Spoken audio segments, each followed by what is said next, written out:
Let's use the ladder operators to raise and lower the eigenvalues of the number operator. The concepts in this video are going to be very useful for understanding the quantum harmonic oscillator.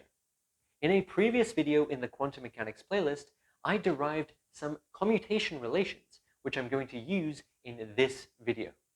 Let's have a look at those commutation relations. Over here, I've written the commutator of the number operator and A. And over here, I've written the commutator of the number operator and A dagger. And this dagger notation tells us that this is the Hermitian conjugate, or the Hermitian adjoint of this operator. So together, A and A dagger are the ladder operators. And we're going to see that they can be used to raise and lower states. And specifically in this video, we're going to use them to raise and lower the eigenvalues of the number operator. So we need these commutation relations to do the derivation in this video. So something that's very important to stress on is that there's a minus sign over here and that there is a plus sign over here. So implicitly there is a plus sign. So this sign difference is very important. And I want you to take a note of the sign difference over here. And there are proofs for both of these commutation relations in a previous video in the quantum mechanics playlist. Now, I'm going to use these relationships over here to write some closely related relationships. So let's take this term and add it to both sides. That's going to give me this relationship. Here we have n hat, a hat. That's going to be equal to a hat, n hat, minus a hat. So here's the important thing. There's a minus sign over here. So all I've done is I've added this term to both sides. And that's equivalent to just moving this to the right-hand side. So I'm going to use this in a second. Now, I'm going to do something analogous to this side over here. I'm going to take this combination, n hat, a dagger. So we have n, a dagger. That's going to be equal to a dagger, n. And we're going to add to that plus a dagger. So here we have a plus sign because this is positive, and here we have a minus sign because this is negative.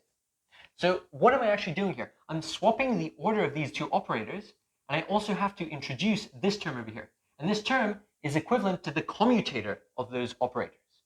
So if these operators were commuting operators, then there wouldn't be any term over here. It would just be the same. Swapping the order wouldn't affect what the result is. But because these operators do not commute, we have to add these terms over here. So these relationships are very important. I'm going to use them in a second. Now, the focus of this video is going to be what happens when we apply the number operator, that's this capital N with a hat, onto a state that has been acted on by A and A dagger. So let's take the case for A first. So we have A, and A is acting on some state. And this is a very special state. It's an eigenstate of the Hamiltonian operator. And we've had a look at this before when we were dealing with the quantum harmonic oscillator. So these states of this form, are very important. They are those special stationary states. Those are the eigenstates of the Hamiltonian operator. And when the Hamiltonian acts on these states, it is equivalent to a numerical constant multiplying the states. And those numerical constants are the eigenvalues of the Hamiltonian. Those are the energy eigenvalues. Those are the possible energy values that you can measure if you do an experiment. So let's have a look at what happens when we take this thing in the brackets over here, A acting on a state, and then we act on that with a number operator. So what we're going to do is we're going to write down an eigenvalue equation. But first we're going to have to do some algebraic manipulation. So over here we have n, and then we have a. So we have na. We can group these guys together. That's equivalent to this expression up here. So that's why I needed the commutation relation, because I'm going to write na as this combination. So we'll do that over here. So that's equivalent to all of this stuff. We're going to have a, then we're going to have n, and then we're going to have minus a. And all of that is acting on this state. And I want you to keep in mind that this is Dirac notation. So I'm using the Ket vector. So this is a Ket vector. And this can be thought of as a state vector. So we're acting with this operator on the state. And we know that this combination is equivalent to NA. That has just come from the commutation relation above. So now let's try and apply these guys separately. There is an A in both of these terms. So what we can do is we can use the property of distributivity, and we can factor that A out. So I can move this A outside, and then I'll put some brackets over here. We can take this N operator, and we can act on the state. That's going to give us this. So we have the N operator acting on the state N. And keep in mind, this is a lowercase n, and this is a capital N. Capital N is the operator in quantum mechanics. That's the number operator. Lowercase n, that is just a label for the state. So this lowercase n is just a label, and this is an operator. That's a very important distinction. And to make it even more clear, the operator has a hat. So operators in quantum mechanics have hats, and that's just to distinguish them from numerical constants and labels. So that is what we get from this term over here when we factor this A out. And this term, when we factor the A out, is just going to be 1. It's just going to be the identity multiplying n. So state n. So we're going to have minus this state n. So here's what we have. This is equivalent to what we have above. So all I've done is I've pulled this A out, and that leaves this number operator acting on n, and then we just have 1, or minus 1, I should say, minus 1 acting on the state as well. But have a look at this. We know that the number operator and the Hamiltonian share the same eigenstates. So this is also an eigenstate over here. So when we act with the number operator on this eigenstate, we're just going to get an eigenvalue. And the eigenvalue is this lowercase n by definition. So I'll write that underneath. So here's what we have. We have A, and then we have n acting on the state. So that's just a numerical constant at the front. And it's a lowercase n. It's the same as this label inside over here. And then we're subtracting off the state n over here. And have a look at this. We have a numerical constant n and a numerical constant minus 1. They're both acting on the same state. So we can group those guys together, and we can write this as the numerical constant n minus 1. Right? So I've just factored all that stuff out. And then we have A acting on the state. So we have A acting on the state n. There's a lot of n's, there's a lot of a's occurring over here, but what's very important is to remember that capital N is the number operator, and this lowercase n, that is the eigenvalue. And it's also a label for this ket. So this ket over here, that is from Dirac notation. And why is it called a ket? Well, in Dirac notation, you have a bra and you have a ket. And together they are bra ket. So that's where the name comes from. So here's what we've done over here. We have pulled out a numerical constant, n minus 1. And you can see over here that we have the number operator acting on this state in the brackets is the same as this numerical constant multiplying this thing in the brackets. And this thing in the brackets is the lowered version of the state n. So we can see that this is a lowering operator. It's decreased the eigenvalue by 1. So we can write something very important over here. So because we have this eigenvalue equation, we can write something very important. We can write that A acting on a state has the effect of decreasing this label by 1, or decreasing this eigenvalue by 1. So we'll write that over here. We have n minus 1 in the ket. So that's the effect. But we don't know what constant comes out the front. So I'm just going to call that constant C sub L. L for lowering, because we're lowering this. So this is some constant that we're going to find in the next video in the quantum mechanics playlist. But for now, I just want to write this relationship down. When we act with this operator on this ket, we get this lowered version of the same state. So let's do this for the right-hand side over here. Let's do this for the raising operator, for A dagger. So I'm going to do the same thing that I've done on this side. So we're going to have n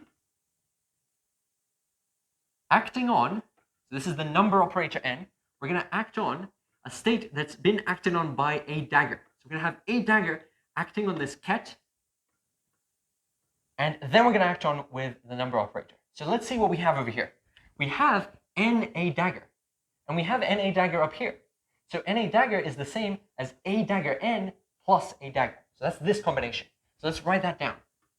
That's equal to, put this all in brackets, we have a dagger, then we have the number operator plus a dagger. And all of that is acting on the ket. So let's take a quick look over here. Here we see a plus sign, and here we see a minus sign. So can you predict what's going to happen when we do this full derivation? Where we have a minus sign over here, that translates to n minus 1. And over here we're going to have n plus 1. So that's why we're going to have a raising operator in this situation. Let's write this down in full. So again, we can pull this guy outside because it appears in both of these terms. So that's distributivity, the property of distributivity. So we can pull a dagger outside, and then we're going to have the number operator acting on the eigenstate. That's this number operator acting on this eigenstate, lowercase n. And then we want to add to that, we have plus the identity, or 1, multiplying n. And the reason we don't have anything other than 1 multiplying is because we've factored out this a dagger. We've moved that out over here. So that's why there's nothing multiplying this ket. So now what we can do is we can use that eigenvalue equation for the number operator, and we can write this. Here we have a dagger, and then we're going to have lowercase n multiplying the ket n, and we have to add to that the ket n. And then again, we can factor this out. We have two numerical constants multiplying these states. We have n, and then we have plus 1. So what we can do is we can pull that n plus 1 out, and that's going to be equal to this. We're going to have n plus 1, all multiplying a dagger acting on this state. And now we have an eigenvalue equation that is analogous to this equation over here. So here we have n plus 1, and here we have n minus 1.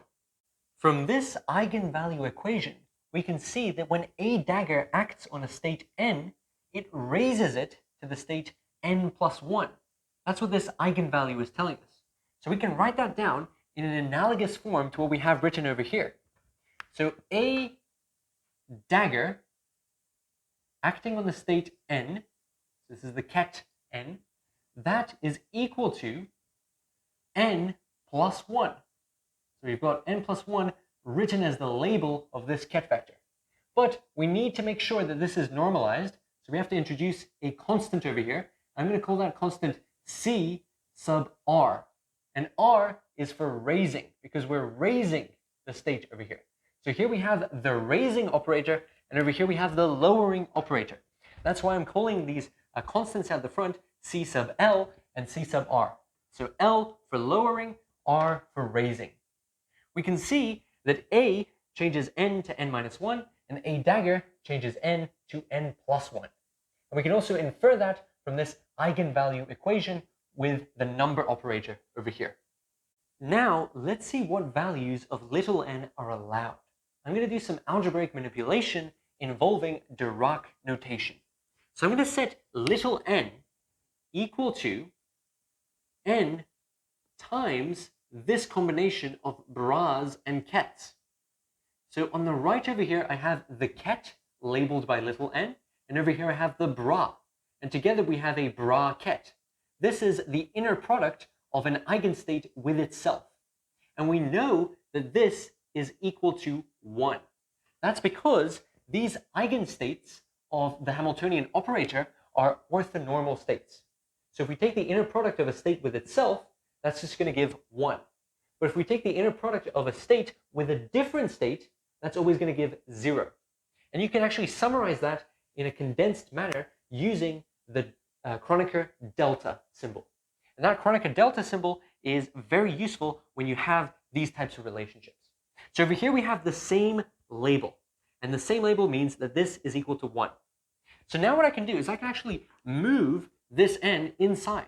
I can move the n in the middle because the n is just a numerical constant. So then I have n, I'll put some brackets over here to make it very clear. I have this eigenvalue n multiplying the ket labeled by n, and I can use that eigenvalue equation that we used in both of these derivations up here. That's this relationship over here and this relationship here. And I can set this equal to the number operator acting on this state. So then we have this bra, then we have the number operator, and finally this ket. So this number operator acting on the ket is the same as this eigenvalue multiplying the ket. And now we can write this number operator in a slightly different way. We can write the number operator in terms of the ladder operators. So we can write this combination. We can write A dagger multiplied by A.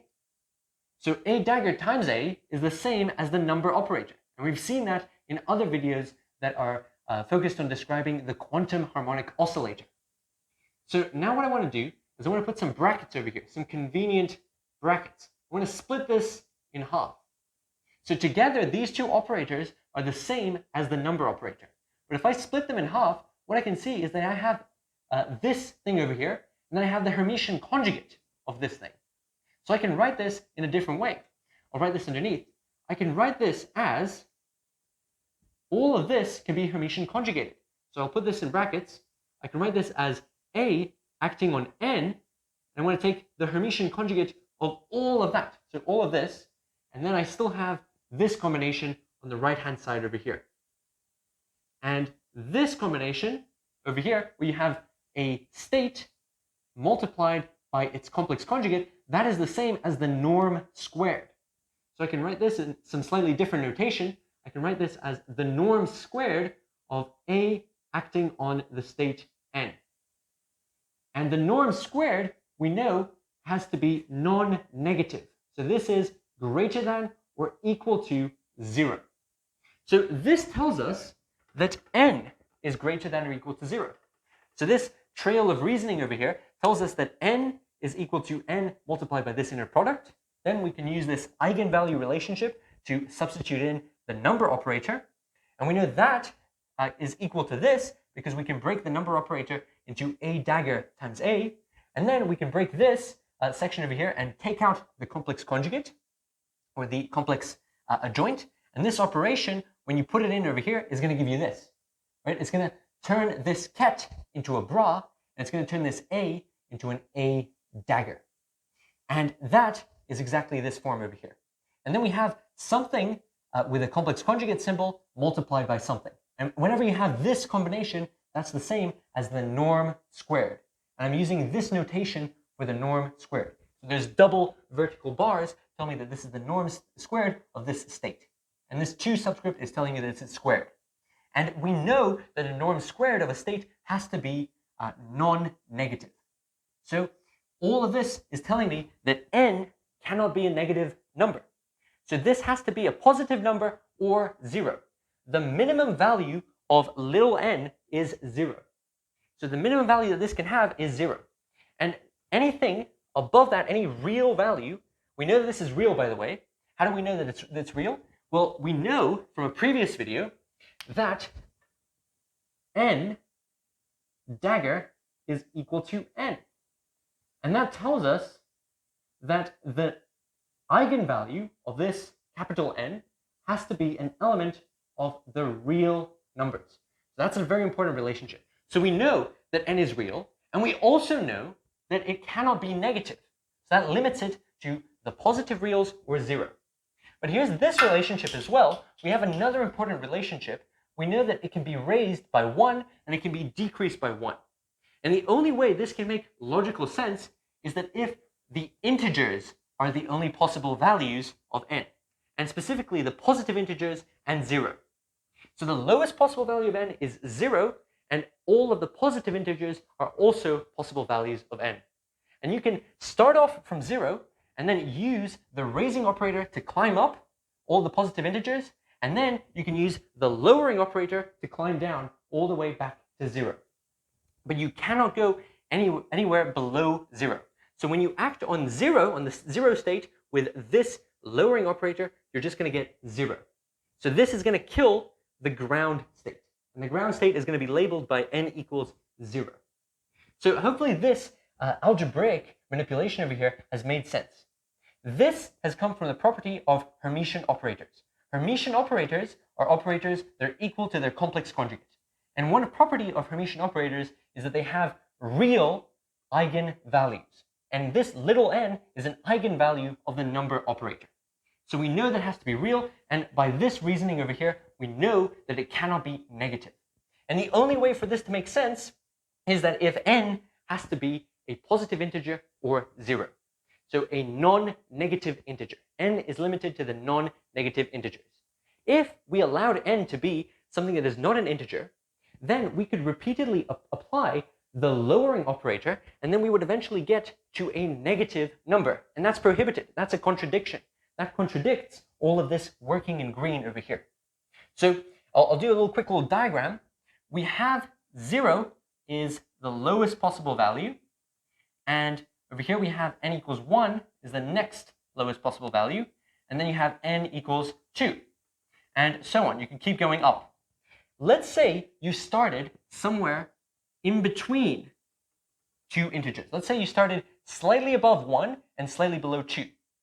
If you take this lowering operator and you apply it on this state over here, that's going to take you down 1. It's going to take you to n minus 1. And that's going to be somewhere over here. So we apply the lowering operator, that's going to take us down here. And now if we apply the lowering operator again, we're going to go down over here, n minus 1, right? We're going to go n minus 1 over here, and then n minus 1 again, and that's going to take us into this forbidden region of the negative numbers. So the only way that you don't have a contradiction is that if you set this to be your minimum. If n equals 0 is your minimum, then you're safe, because any number above is going to allow you to take integer jumps. And integer jumps can take you upwards, and they can take you downwards. And that's what these lowering and raising operators are for. So hopefully this video was helpful. In the next video, I'm going to be finding the specific values of these normalization coefficients over here, C sub L and C sub R. These are the normalization coefficients for the lowering and the raising operators respectively. So make sure you watch that video. You can find that video in the quantum mechanics playlist if you click over here.